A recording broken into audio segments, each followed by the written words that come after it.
શ્રાવણ માસમાં અબોલ જીવો પર ક્રૂરતાનો મામલો. ડીસા શહેર દક્ષિણ પોલીસે 13 ભેંસ પાડા પાડી બચાવ્યા. શ્રાવણનો પવિત્ર મહિનો, એક તરફ મંદિરોમાં ગુંજતી પ્રાર્થનાઓ, એક તરફ જીવદયા અને કરુણાનો સંદેશ, અને બીજી તરફ ડીસાના ભૂપાનગર 4 રસ્તા પાસે સામે આવ્યો એવો મામલો જેણે એક મોટો સવાલ ઊભો કર્યો છે. આ અબોલ જીવોને આખરે ક્યાં લઈ જવામાં આવી રહ્યા હતા? એક નહીં, બે નહીં, પોલીસ કાર્યવાહી દરમિયાન કુલ 13 ભેંસ પાડા પાડી જીવ બચાવ્યા. પોલીસના જણાવ્યા મુજબ પશુઓને ક્રૂરતાપૂર્વક લઈ જવાના મામલે કાર્યવાહી. એક આરોપી સામે ગુનો નોંધાયો અને પવિત્ર શ્રાવણ માસમાં ડીસા શહેર દક્ષિણ પોલીસે અબોલ જીવોને બચાવી જીવદયાનું ઉદાહરણ પૂરું પાડ્યું. પણ સવાલ અહીં પૂરો થતો નથી.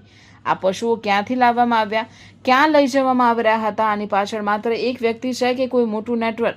અને સૌથી મોટો સવાલ, અબોલ પશુઓ સાથે ક્રૂરતા કરીને આવો ધંધો કોણ ચલાવી રહ્યું છે? આજે પોલીસ પાવર ન્યૂઝ એક્સક્લુઝિવમાં એક એવી પોલીસ કાર્યવાહી જ્યાં કાયદાની સાથે વાત છે જીવદયાની પણ. શ્રાવણ માસમાં અબોલ જીવ પર ક્રૂરતાનો મામલો. ડીસા શહેર દક્ષિણ પોલીસે 13 ભેંસ પાડા પાડી બચાવ્યા. ભૂપાનગર 4 રસ્તા પાસે પોલીસ કાર્યવાહી. પશુ ક્રૂરતા અધિનિયમ સહિતની કલમો હેઠળ ગુનો નોંધાયો. પીઆઈ એમબી કોટવાલના માર્ગદર્શન હેઠળ ટીમની કામગીરી. નમસ્કાર, હું છું મેઘા Agravat, Gujarat state bureau chief, અને આપ જોઈ રહ્યા છો પોલીસ પાવર ન્યૂઝ. શ્રાવણ આસ્થા સાથે જોડાયેલો પવિત્ર મહિનો, કરુણા, દયા અને જીવમાત્ર પ્રત્યે સંવેદનાનો સંદેશ આપતો સમય. અને આવા સમયે ડીસામાં અબોલ પશુઓને લઈને સામે આવેલી પોલીસ કાર્યવાહીએ અનેક સવાલો ઊભા કર્યા છે. ડીસા શહેર દક્ષિણ પોલીસ સ્ટેશનમાં નોંધાયેલા બીએનએસ કલમ 54 તથા પશુ ક્રૂરતા અધિનિયમની કલમ હેઠળ ગુનો નોંધવામાં આવ્યો છે. પોલીસ કાર્યવાહીનું સ્થળ ડીસા ભૂપાનગર 4 રસ્તા. 13 અબોલ જીવોને લઈને પોલીસની કાર્યવાહી. પોલીસની કાર્યવાહી દરમિયાન કુલ 13 ભેંસ પાડા અને પાડી મળી આવ્યા હોવાનું જણાવ્યું છે. આ મામલે પોલીસ રેકોર્ડ મુજબ આલમ શાહ, હૈદર શાહ ફકીર, રહેવાસી રવિધામ સોસાયટી, રાધનપુર વિરુદ્ધ ગુનો નોંધવામાં આવ્યો છે. અહીં પોલીસ પાવરને સ્પષ્ટ કરે છે કે સંબંધિત વ્યક્તિ સામે પોલીસ દ્વારા ગુનો નોંધાયો છે. આરોપીની અંતિમ સત્યતા કાયદાકીય તપાસ અને ન્યાયિક પ્રક્રિયા અનુસાર નક્કી થશે.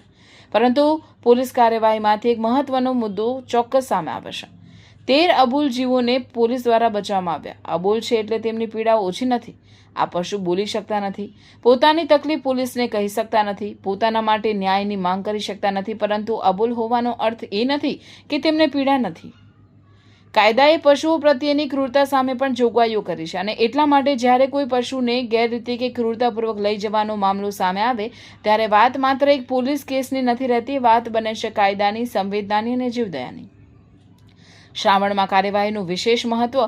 અને આ સમગ્ર કાર્યવાહી એવા સમયે સામે આવે છે જ્યારે ચાલી રહ્યો છે પવિત્ર શ્રાવણ માસ.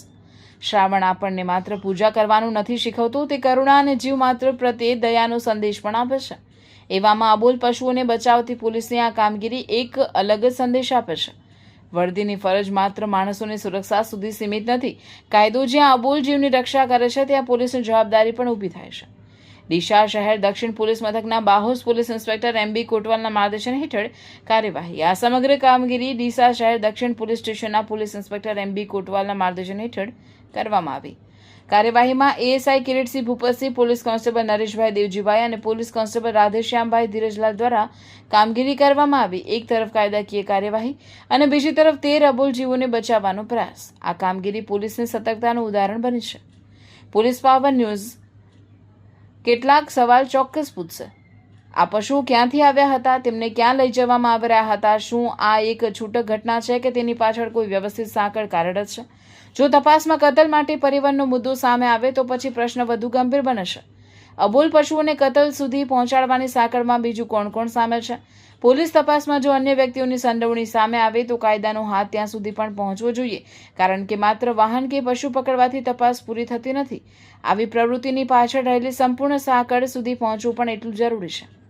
એક ક્ષણ માટે વિચારો, જો પોલીસની નજર ન પડી હોત, જો સમયસર કાર્યવાહી ન થઈ હોત, તો આ 13 અબોલ જીવોનું આગળ શું થયું હોત? તેને ચોક્કસ જવાબ તપાસમાંથી જ મળશે. પરંતુ આજે એક હકીકત સામે છે. 13 જીવ પોલીસની કાર્યવાહીમાં બચાવવામાં આવ્યા છે. અને જીવદયાના દ્રષ્ટિકોણથી એક જીવ બચાવવો પણ મહત્વનો છે. અહીં તો વાત 13 અબોલ જીવોની છે. આ માટે ડીસા શહેર દક્ષિણ પોલીસની કામગીરી નોંધપાત્ર બની રહી છે. અને અંતમાં કાયદાની ભાષામાં એક ગુનો છે, પોલીસની ભાષામાં એક કાર્યવાહી છે. પરંતુ સંવેદનાની ભાષામાં જુઓ તો આ 13 અબોલ જીવોના જીવન સાથે જોડાયેલો મામલો છે.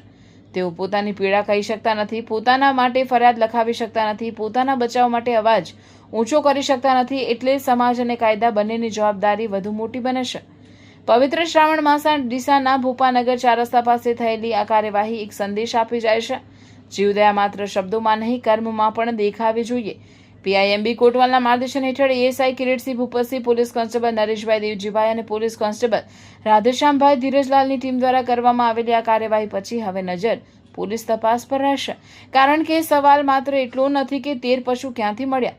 મોટો સવાલ એ છે કે આ અબોલ જીવોને ક્યાં લઈ જવામાં આવી રહ્યા હતા અને તેની પાછળ કોણ હતું.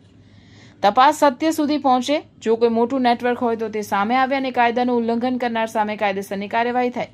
એ જ અપેક્ષા ડીસાથી અબોલ જીવોની પીડા, જીવદયાની સંવેદના અને પોલીસની સતર્ક કામગીરીના આ સમાચાર સાથે હું છું મેઘા Agravat, Gujarat state bureau chief, અને આપ જોઈ રહ્યા છો પોલીસ પાવર ન્યૂઝ. અવાજ વિનાના જીવનો અવાજ પણ બનવું પડે, કારણ કે કાયદાની નજરમાં જીવની પીડા પણ પીડા જ છે. જીવદયાને નમન, સતર્ક પોલીસિંગને સલામ. જય હિન્દ.